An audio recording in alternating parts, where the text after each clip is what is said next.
આજે આવો આપણે પ્રેરિતોના પાયા પર સ્થાપિત ચર્ચ ઓફ ગોડ ઉપદેશ શીર્ષક સાથે પરમેશ્વરના વચનનો અભ્યાસ કરીએ. આપણા ચર્ચ ઓફ ગોડની સ્થાપના ઈશુ દ્વારા કરવામાં આવી હતી અને પ્રેરિતો દ્વારા વિકસાવવામાં આવ્યું હતું. પછી ચોથી સદીની આસપાસ સાબ્બાત અને પાસ્કા નાબૂદ થઈ ગયા અને પરમેશ્વરના નિયમોને મૂર્તિપૂજક રીતિ રિવાજોથી બદલવામાં આવ્યા. પ્રકાશ ન હોવાથી તેને ચર્ચ ઇતિહાસમાં અંધકાર યુગ કહેવામાં આવે છે. અંધકાર યુગ પછી ખ્રિસ્ત આનસંગ હોંગ તેમના બાળકોને બચાવવા માટે 1918માં પૃથ્વી પર આવ્યા. 1948માં 30 વર્ષની વયે તેમણે ભવિષ્યવાણી પ્રમાણે પવિત્ર આત્માના યુગમાં સુવાર્તાનું કાર્ય શરૂ કર્યું. જ્યારે અંજીરના વૃક્ષની ડાળી કુમળી થઈ હોય છે ને પાંદડા ફૂટવા માંડે છે, ત્યારે તમે જાણો છો કે માણસનો દીકરો પાસે એટલે બારણા આગળ જ છે. 1985માં દાઉદની ભવિષ્યવાણીના 37મા વર્ષમાં તેમણે દાઉદનું રાજ્યાસન પૂરું કર્યું અને સ્વર્ગમાં ગયા. તેમના સ્વર્ગારોહણના 4 વર્ષ પહેલા અખબાર સાપ્તાહિક ધર્મના માધ્યમથી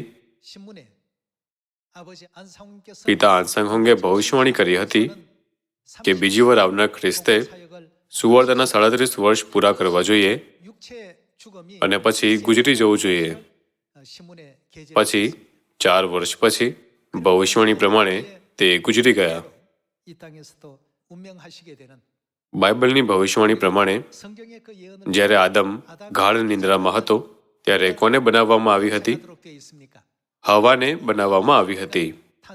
જેમ ભવિષ્યવાણી કરવામાં આવી હતી તેમ પિતાએ તેમના બાળકોને સ્વર્ગીય માતા વિશે શીખવ્યું.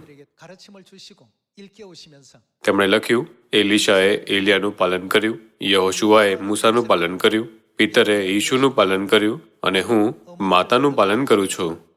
તેમણે પોતાના બાળકો માટે મૂલ્યવાન શિક્ષાઓ છોડીને તેને પોતાની હસ્તલેખનમાં નોંધ્યું. તે પછી ચર્ચ ઓફ ગોડ સ્વર્ગીય માતાના માર્ગદર્શન હેઠળ લગભગ 40 વર્ષો સુધી સુવાર્તાના માર્ગ પર ખંતથી ચાલ્યું. ભલે આપણે પરમેશ્વરની સંતાન છીએ, પણ પરમેશ્વરે કહ્યું કે દુઃખના દિવસો હશે. ક્યારેક ક્યારેક લોકો આપણું અપમાન કરે છે અને નિંદા કરે છે, પરંતુ બાઇબલ ભવિષ્યવાણી કરે છે કે પરમેશ્વર આપણને અંતમાં આનંદ અને મહિમાનો દિવસ આપશે.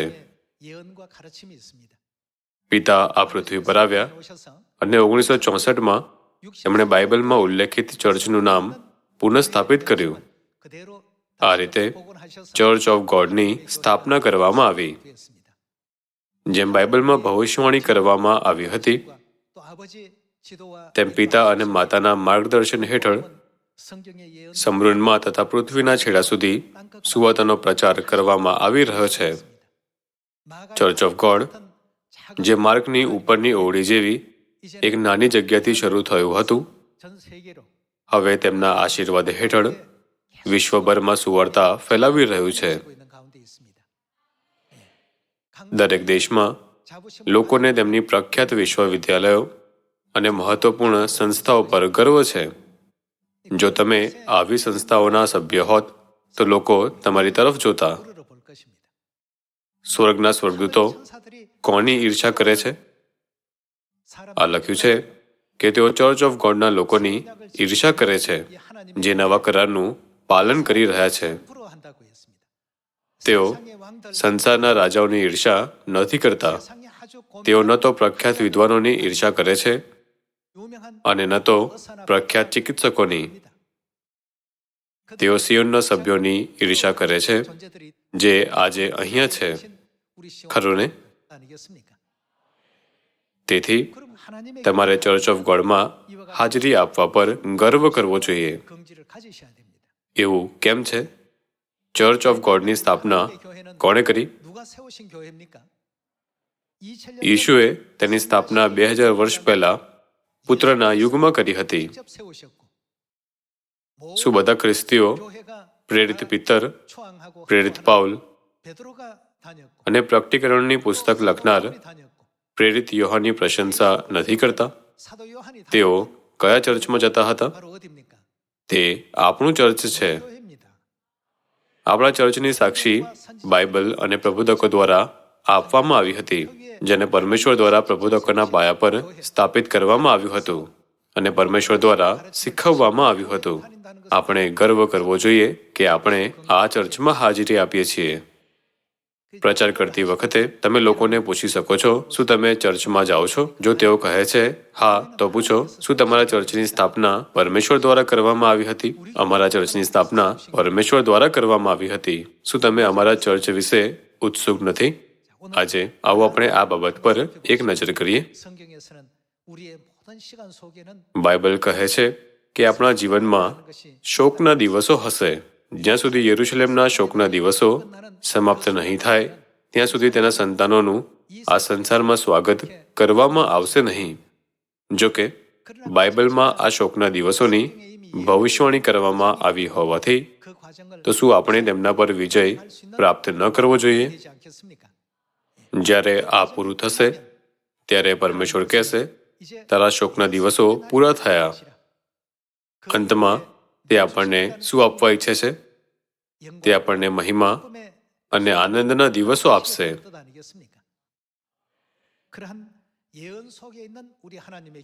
આવો આપણે 1 કોરિન્થીઓ અધ્યાય 1 ચર્ચ ઓફ ગોડ વિશેની ભવિષ્યવાણી જોઈએ. 1 કોરિન્થીઓ અધ્યાય 1 વચન 2.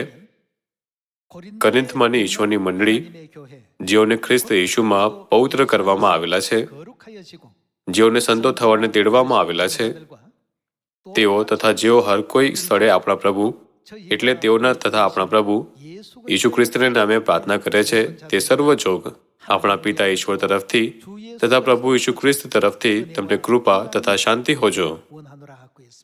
કોરિન્થના ચર્ચનું નામ શું હતું? તે ઈશ્વરની મંડળી એટલે ચર્ચ ઓફ ગોડ હતું. બાઇબલમાં માત્ર ચર્ચ ઓફ ગોડની સાક્ષી છે. નામ ખૂબ મહત્વપૂર્ણ છે. ચર્ચ ઓફ ગોડ તે ચર્ચ છે જેને પરમેશ્વર ચલાવે છે. ચર્ચનું નામ ઈશ્વરની મંડળી છે કેમ કે તેની સ્થાપના પરમેશ્વર દ્વારા કરવામાં આવી છે અને પરમેશ્વર દ્વારા માર્ગદર્શિત કરવામાં આવે છે. તેથી જ્યારે ઈશુએ 2000 વર્ષ પહેલા ચર્ચની સ્થાપના કરી તો તેમણે તેનું નામ ઈશ્વરની મંડળી એટલે ચર્ચ ઓફ ગોડ રાખ્યું. પ્રેરિત પિતર, પાઉલ અને યોહાન અને પ્રથમ ચર્ચના બધા સંતોએ જેમાં હાજરી આપી હતી તે ચર્ચ ઓફ ગોડ હતું. આવો આપણે 1 કોરિન્થીઓ અધ્યાય 11 વચન 20 પર એક નજર કરીએ. આવો આપણે વચન 20 જોઈએ. પણ એથી જ્યારે તમે એકઠા થાઓ છો ત્યારે પ્રભુનું ભોજન કરવું એ અશક્ય થઈ પડે છે, કેમ કે ખાતી વખતે તમારામાંનો દરેક પોતપોતાનું ભોજન કરી લે છે. કોઈ ભૂખ્યો રહે છે તો કોઈ છાકટો બને છે. તમારે ખાવું પીવું હોય તો શું તમારે ઘર નથી? કે શું તમે ઈશ્વરની મંડળીને ધિક્કારો છો અને જેઓની પાસે નથી તેઓને શરમમાં નાખો છો? હું તમને શું કહું? શું એ બાબતમાં હું તમને વખાણું? હું તમને વખાણતો નથી. અહીં શું નામ લખવામાં આવ્યું છે? ઈશ્વરની મંડળી એટલે ચર્ચ ઓફ ગોડ. પ્રથમ ચર્ચના સમયમાં પણ કેટલાક સભ્યો ચર્ચ ઓફ ગોડના નિયમોનું પાલન નહોતા કરતા, પરંતુ તેમની ઈચ્છા પ્રમાણે કાર્ય કરતા હતા. પ્રેરિત પાઉલે લખ્યું, ચર્ચ ઓફ ગોડની અંદર આવી ક્રિયાઓ ક્યારેય ન કરવી જોઈએ. ચર્ચ ઓફ ગોડ માટે તિરસ્કાર બતાવવો અસ્વીકાર્ય છે. આવો આપણે અધ્યાય 15 પર જઈએ. 1 કોરિન્થીઓ અધ્યાય 15 વચન 9 આ લખ્યું છે, કેમ કે પ્રેરિતોમાં હું સર્વથી નાનો છું, કારણ કે મેં ઈશ્વરની મંડળીની સતાવણી કરી. જ્યારે પ્રેરિત પાઉલ યહૂદી ધર્મનો સભ્ય હતો ત્યારે તેણે ચર્ચ ઓફ ગોડને સતાવ્યું. દમસ્કના માર્ગ પર તેને એક તેજસ્વી પ્રકાશ મળ્યો.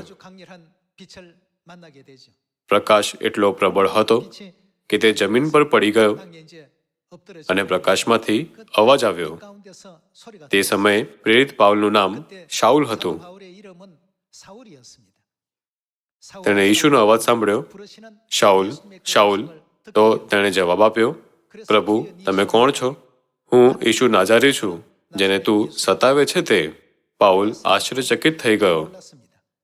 ત્યાં સુધી તેણે વિચાર્યું કે તે પરમેશ્વરની ઈચ્છા પ્રમાણે જીવી રહ્યો છે, પણ તેના બદલે તે લોકોને સતાવી રહ્યો હતો જે પરમેશ્વરની ઈચ્છાનું પાલન કરી રહ્યા હતા. આ કારણે પ્રેરિત પાઉલે તેના પાછલા જીવન પર વિચાર કર્યો. આવો આપણે વચન 9 ફરી જોઈએ. કેમ કે પ્રેરિતોમાં હું સર્વથી નાનો છું અને પ્રેરિત ગણાવવાને પણ યોગ્ય નથી, કારણ કે મેં ઈશ્વરની મંડળીની સતાવણી કરી. પાઉલે વિચાર્યું, જ્યારે હું યહૂદી ધર્મમાં હતો તો મેં ચર્ચ ઓફ ગોડને સતાવ્યું, પણ મને મૂલ્યવાન પદ અને પ્રેરિતની પદવી આપવામાં આવી. હું આ આશીષને લાયક નથી. અહીં પ્રેરિત પાઉલ સમજાવી રહ્યો છે કે તેણે સત્યને સમજ્યા વગર ચર્ચ ઓફ ગોડને કેવી રીતે સતાવ્યું. આવો આપણે 1 તિમોથી અધ્યાય 3 વચન 15 પર એક નજર કરીએ. અધ્યાય 3 વચન 15, કે જેથી જો મને આવતા વાર લાગે તો માણસો ઈશ્વરના ઘરમાં આવતા કેવી રીતે વર્તવું એ તારા જાણવામાં આવે. એ ઘર તો તે શું છે? જીવતા ઈશ્વરની મંડળી, સત્યનો સ્તંભ તથા પાયો છે. બેશક સતધર્મનો મર્મ મોટો છે. ઈસુ ખ્રિસ્ત દ્વારા સ્થાપિત પ્રથમ ચર્ચનું નામ શું હતું? તે ઈશ્વરની મંડળી એટલે ચર્ચ ઓફ ગોડ હતું. પછી ચર્ચ ઓફ ગોડનું નિર્માણ કયા પાયા પર કરવામાં આવ્યું હતું? આવો આપણે એફેસીઓ અધ્યાય 2 વચન 20 પર એક નજર કરીએ. અધ્યાય 2 વચન 20, પ્રેરિતો તથા પ્રબોધકોના પાયા પર તમે બંધાયેલા છો. ઈસુ ખ્રિસ્ત પોતે તો ખૂણાનો મુખ્ય પથ્થર છે. તેમનામાં દરેક બાંધણી એકબીજાની સાથે યોગ્ય રીતે જોડાઈને પ્રભુમાં વધતા વધતા પવિત્ર મંદિર બને છે. તેમનામાં તમે પણ ઈશ્વરના નિવાસને માટે આત્મામાં એકબીજાની સાથે જોડાઈને બંધાતા જાઓ છો. પ્રેરિતો અને પ્રબોધકોના વિશ્વાસ અને તેમના શીખેલા સત્યના પાયા પર કયું ચર્ચ બનાવવામાં આવ્યું હતું? તે ચર્ચ ઓફ ગોડ હતું. ઈશુએ તેને આ રીતે સ્થાપિત કર્યું. ખ્રિસ્તે તે ચર્ચની સ્થાપના કરી જેની ભવિષ્યવાણી બાઇબલમાં કરવામાં આવી છે અને જેના ભવિષ્યની ખાતરી આપવામાં આવી છે. તેમણે ચર્ચ ઓફ ગોડને માનવજાતિના ઉદ્ધાર માટે સૌથી મહત્વપૂર્ણ સ્થાન તરીકે સ્થાપિત કર્યું. તેથી આપણે આપણા ચર્ચ પર ગર્વ કરવો જોઈએ. આવો આપણે માથીની પુસ્તક અધ્યાય 16 વચન 15 જોઈએ.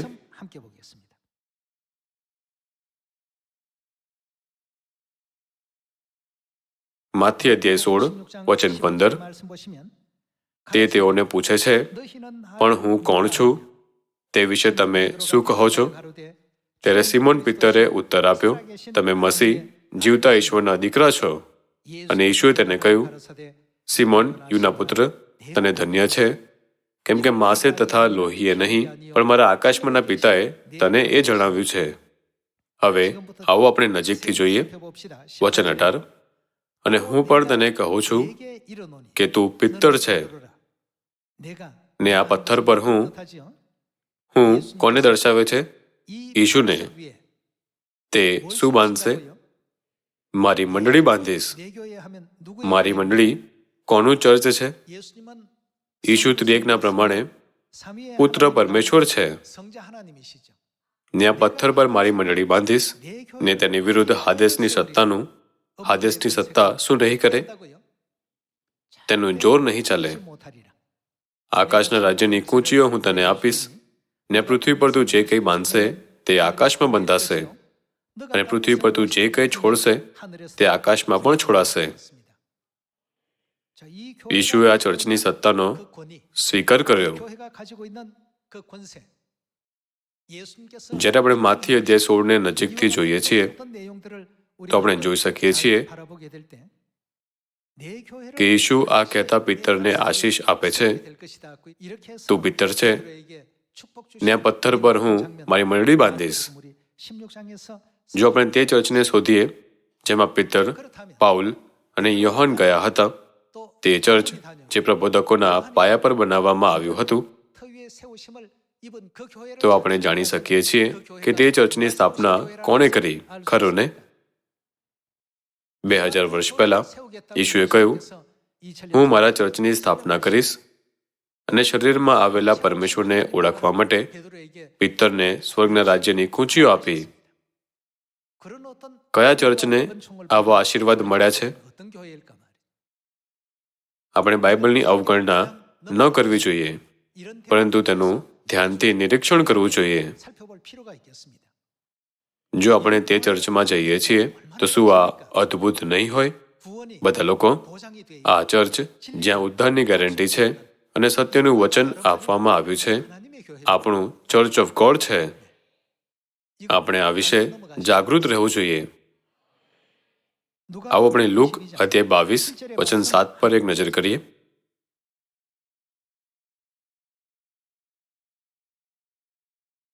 બે ખમીર રોટલીનો દિવસ આવ્યો કે જેમાં પાસ્ખા યજ્ઞ કરવો જોઈએ. તેમણે પિત્તરને તથા યોહાનને એમ કહીને મોકલ્યા, તમે જઈને આપણા માટે પાસ્ખા તૈયાર કરો કે આપણે તે ખાઈએ. આ તે ચર્ચ હતું જ્યાં પિત્તર અને યોહાને પાસ્ખા તૈયાર કર્યો. તેમને એવું કરવાની સૂચના કોણે આપી?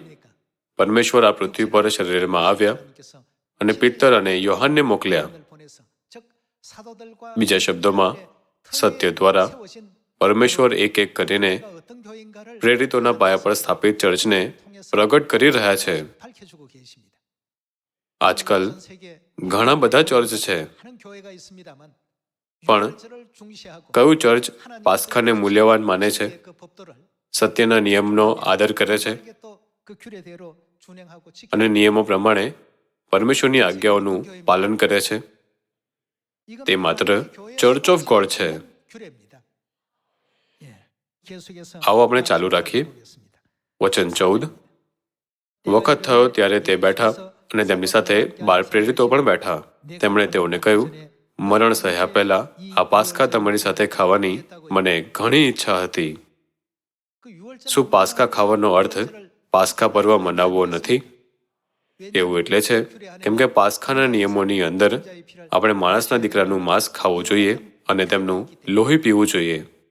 ઈશુને પાસ્ખા ખાવાની ઘણી ઈચ્છા હતી. ચર્ચ જે પ્રેરિતો અને પ્રબોધકોના પાયા પર બનાવવામાં આવ્યું હતું, તેણે પાસ્ખા મનાવવાની ઈચ્છા કરવી જોઈએ. જોકે શું બીજા ચર્ચ પાસ્ખા પર્વ મનાવે છે? બીજા કોઈ ચર્ચ નથી જે પાસ્ખા પર્વ મનાવે છે.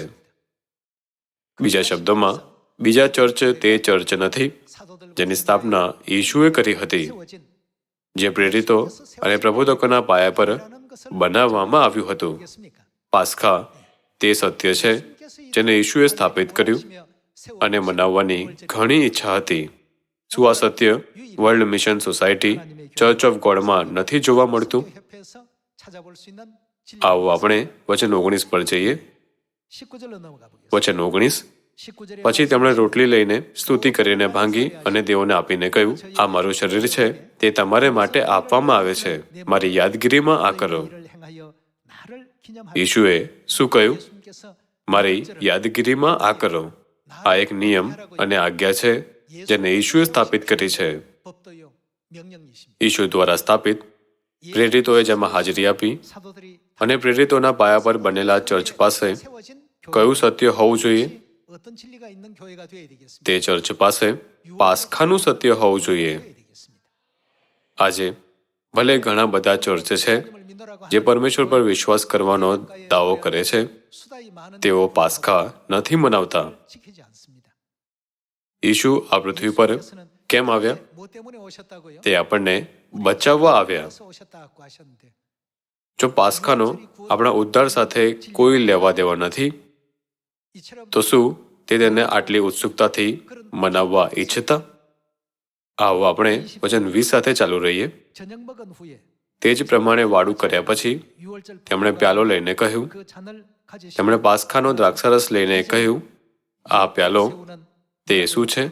તમારે માટે વહેવડાવેલા મારા લોહીમાંનો નવો કરાર છે. તે ચર્ચનું નામ શું છે જેની સ્થાપના આ સત્ય પર કરવામાં આવી હતી? તે ચર્ચ ઓફ ગોડ છે. મારું માનવું છે કે આપણે હિંમતપૂર્વક ઘોષણા કરવી જોઈએ, આ તે ચર્ચ છે જેમાં અમે હાજરી આપીએ છીએ અને માનવજાતિને ઉદ્ધાર તરફ લઈ જવા માટે આ સત્યને વિશ્વભરના બધા લોકો સુધી ફેલાવવું જોઈએ. પાસ્કા પર ઈશુએ કહ્યું, નવા કરારનું એ મારું લોહી છે જે પાપોની માફીને અર્થે ઘણાઓને માટે વહેવડાવવામાં આવે છે. શું તમને માથી અધ્યાય 26માં લખેલું આ સત્ય યાદ નથી? આવો આપણે આ વિધિનો અર્થ અને મહત્વ શોધીએ. આવો આપણે એફેસીઓ અધ્યાય 2 પર જઈએ. એફેસીઓ અધ્યાય 2 વચન 11. એ માટે યાદ રાખો કે તમે પહેલા દેહ સંબંધી વિદેશી હતા અને દેહ સંબંધી હાથે કરેલી સુન્નતવાળા તમને બે સુન્નતી કહેતા હતા. તે સમયે તમે ખ્રિસ્ત રહિત ઇઝરાયેલના પ્રજાપણાના હક વગરના તથા આપેલા વચનના કરારથી પારકા, જગતમાં આશા રહિત તથા ઈશ્વર વગરના એવા હતા. પણ તમે જેઓ પહેલા દૂર હતા તે તમે હમણાં ખ્રિસ્ત ઈશુમાં આપણને કેવી રીતે પાસે લાવવામાં આવ્યા છે? ખ્રિસ્તના લોહીએ કરીને પાસે આવ્યા છો. સત્યનો કરાર જે ખ્રિસ્તના લોહીથી જોડાયેલો છે ખૂબ મહત્વપૂર્ણ છે. પહેલા આપણે અજાણ્યા હતા, પણ હવે આપણે તેમના લોહીથી નજીક આવ્યા છીએ. આવો આપણે વચન 19 પર જઈએ. માટે તમે હવે કોણ? પારકા તથા વિદેશી નથી. તમે હવે મહેમાન નથી, પણ પવિત્રોની સાથેના એક નગરના રહેવાસી તથા ઈશ્વરના કુટુંબના માણસો છો. કુટુંબના માણસો શબ્દનો અર્થ પરિવાર છે. ખ્રિસ્તના લોહી દ્વારા આપણે પરમેશ્વરની નજીક આવીએ છીએ. બાઇબલ શું કહે છે કે આપણે શું છીએ? આપણે પરમેશ્વરનું કુટુંબ છીએ. પછી પાસ્કાની રોટલી અને દ્રાક્ષારસે આપણને પરમેશ્વરનું કુટુંબ કેવી રીતે બનાવ્યા? બધા લોકો બાળકોને તેમના માતા પિતાથી શું વારસામાં મળે છે?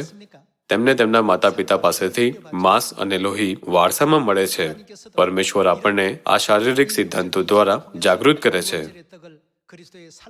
પાસ્કાની રોટલી તેમના માંસને દર્શાવે છે અને પાસ્કાનો દ્રાક્ષારસ તેમના લોહીને દર્શાવે છે. તેથી પરમેશ્વરનું માંસ અને લોહી પ્રાપ્ત કરીને પરમેશ્વર સાથે આપણો સંબંધ પિતા અને માતા અને તેમની સંતાનોના જેવો સ્થાપિત થાય છે. ભલે પરમેશ્વરે કહ્યું, મારી યાદગીરીમાં આ કરો. શું એવા કોઈ ચર્ચ છે જે પાસ્કા પર્વ મનાવે છે? આ આઘાતજનક છે. તેથી પરમેશ્વરે કહ્યું, કેમ કે જોતા તેઓ જોતા નથી, ને સાંભળતા તેઓ સાંભળતા નથી, ને સમજતા પણ નથી. પણ તમારી આંખોને ધન્ય છે કેમ કે તેઓ જુએ છે, અને તમારા કાનોને ધન્ય છે કેમ કે તેઓ સાંભળે છે. બાઇબલ પ્રમાણે આપણે સાચે જ આશીર્વાદિત છીએ. આપણને સ્વર્ગથી આવા આશીર્વાદો મળી રહ્યા હોવાથી તેથી આપણે કોઈની પણ સાથે આત્મવિશ્વાસથી વાત કરી શકીએ છીએ. તમે કયા ચર્ચમાં જાઓ છો? હું તે ચર્ચમાં જાઉં છું જેની સ્થાપના ઈશુએ કરી હતી. આ રીતે આપણે આપણા ચર્ચ અને સત્યમાં વિશ્વાસ રાખવો જોઈએ. શું આ જ વિશ્વાસ નથી? જો આપણે બાઇબલની ભવિષ્યવાણીઓ પર વિશ્વાસ કરવામાં નિષ્ફળ જઈએ અને રસ્તામાં કે ખડકાળ જમીન પર પડેલા બીજની જેમ બની જઈએ